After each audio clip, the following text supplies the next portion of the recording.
Somber, investigative-style music begins and fades into the background. Hello, and welcome back to my channel Terror Unseen. Today we delve into a story that sits at the terrifying crossroads of faith, mental illness, and the unexplainable. It's a case that has haunted Germany for decades and continues to spark debate worldwide. This is the tragic story of Anneliese Michel, a young woman whose life ended in a way that defies easy answers. Prepare yourselves, because what you are about to hear is deeply unsettling. Our story begins in Liebelfing, a small, devoutly Catholic town in Bavaria, Germany. Anneliese Michel was born in 1952 into a deeply religious family. By all accounts, she was a normal, happy young girl, known for her piety and bright spirit. She enjoyed school, had friends, and looked forward to a future as a teacher. But in 1968, when Anneliese was just 16 years old, her life took a sudden and horrifying turn. It started with a severe convulsion. She was diagnosed with temporal lobe epilepsy, a condition known to cause seizures, memory loss, and sometimes hallucinations. Medical treatment began, but her condition only seemed to worsen. Soon, the seizures were accompanied by terrifying visions. Anneliese claimed to see demonic faces, which she called Fratzen, during her daily prayers. She heard voices telling her she was damned and would rot in hell. The medication prescribed by doctors didn't alleviate these terrifying experiences. In fact, Anneliese developed a profound aversion to religious objects. She found she could no longer walk past a chapel, refused to drink holy water, and would recoil at the sight of a crucifix.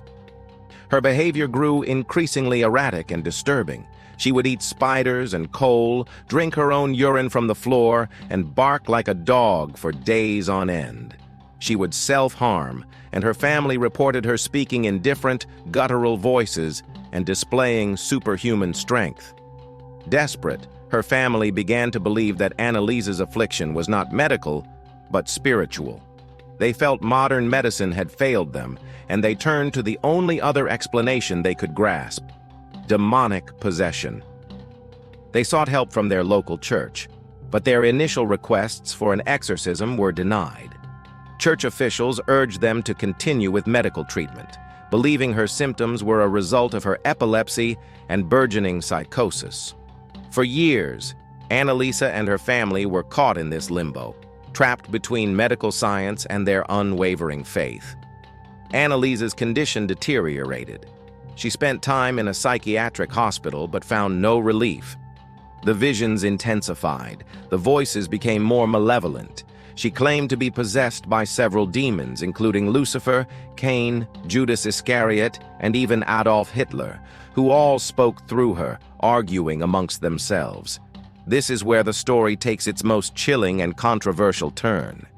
After years of pleading, and after a local priest, Ernst Alt, witnessed her extreme aversion to religious icons, the family's request was finally granted. In 1975, the Bishop of Würzburg, Josef Stangl, gave permission for the rite of exorcism to be performed on Anneliese Michel, but insisted it be done in complete secrecy. Two priests, Father Ernst Alt and Father Arnold Renz, were assigned to the case. What followed was an ordeal of unimaginable intensity. Over the next 10 months, from September 1975 to July 1976, the priests performed 67 exorcism sessions, sometimes lasting for hours, often conducted twice a week. They documented the entire process, capturing over 40 hours of audio recordings. These recordings are, without exaggeration, some of the most disturbing pieces of audio evidence ever made public. On them, you can hear what sounds like a young woman's voice contorting into deep, gravelly growls and demonic screams. Multiple distinct voices, speaking in different languages and tones, can be heard arguing, blaspheming, and describing hellish scenes. These tapes form the backbone of why this case remains so famous and so terrifying. The sounds captured in that room seem to defy any rational medical explanation. During this 10-month period, Anneliese's physical health collapsed. Convinced that fasting would help expel the demons, she refused to eat. Her body withered away. The exorcism rituals were physically grueling, and she frequently injured herself during violent fits, repeatedly genuflecting to the point of rupturing the ligaments in her knees. She was trapped in a cycle of spiritual warfare, physical exhaustion, and starvation. The end came on July 1st, 1976. The night before, exhausted and emaciated, Anneliese spoke her last words to the priests: "Beg for absolution." To her mother, she said, "Mother, I'm afraid." She died in her sleep that night. At the time of her death, Anneliese Michel weighed only 68 pounds. The official cause of death was malnutrition and dehydration. She was just 23 years old. Her death was not the end of the story, but the beginning of a legal and ethical firestorm. The state prosecutor launched an investigation, and in 1978, Anneliese's parents, Anna and Joseph Michel, along with priests Ernst Alt and Arnold Renz, were put on trial. The charge was negligent homicide. The court was faced with an impossible task: to judge an act of faith through the lens of secular law. The trial became a media sensation, pitting modern medicine against ancient religious ritual. The defense played the horrifying audio tapes in the courtroom, arguing that the priests and parents truly believed they were fighting a supernatural evil to save Anneliese's soul. The prosecution, however, argued that they had allowed a mentally and physically ill young woman to starve to death, denying her the medical care that could have saved her life. They argued that her symptoms were consistent with severe psychiatric illness, compounded by her fervent religious upbringing. In the end, the court found all 4 defendants guilty of negligent homicide. They were sentenced to 6 months in prison, which was later suspended, and 3 years of probation. The verdict was a landmark decision, a compromise that acknowledged their sincere belief but held them responsible for the fatal consequences of their actions. The court essentially stated that the law required them to seek medical help, regardless of their religious convictions. So, what really happened to Anneliese Michel? Was she a victim of demonic possession? A martyr who sacrificed herself in a battle against evil? Or was she a profoundly ill young woman, failed by both the medical system that couldn't cure her and the religious system that ultimately led to her death? This question remains unanswered. Believers point to the audio tapes, her superhuman strength, and her knowledge of dead languages as proof of a genuine possession. Skeptics argue that these phenomena can be explained by psychology and physiology.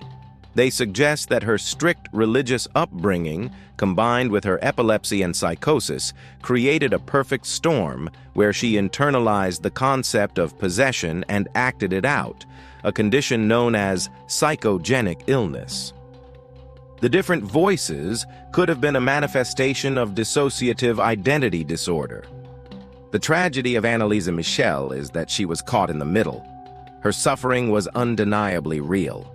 Whether its source was supernatural or psychological, her pain was immense. Her story serves as a cautionary tale about the dangers of abandoning medical science in favor of faith alone, especially when a life is on the line. It forces us to confront the limits of our own understanding, to question where the mind ends and the soul begins.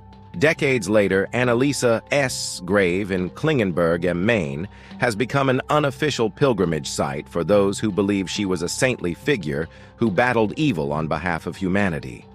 Her story inspired the film The Exorcism of Emily Rose, bringing her terrifying ordeal to a global audience.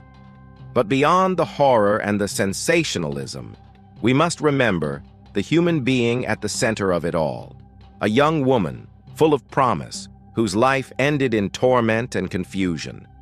The legacy of Anneliese Michel is a complex and somber one, a chilling reminder that sometimes the most terrifying monsters are the ones we can't see, whether they reside in the shadows of the supernatural or the depths of the human mind. Thank you for joining me on this deep dive into one of history's most disturbing cases. It's a story that leaves us with more questions than answers, and that's perhaps what makes it so enduringly unsettling. If you found this exploration thought-provoking, please consider liking this video and subscribing to the channel for more content that challenges what we think we know. Stay safe and stay curious. Till then, goodbye.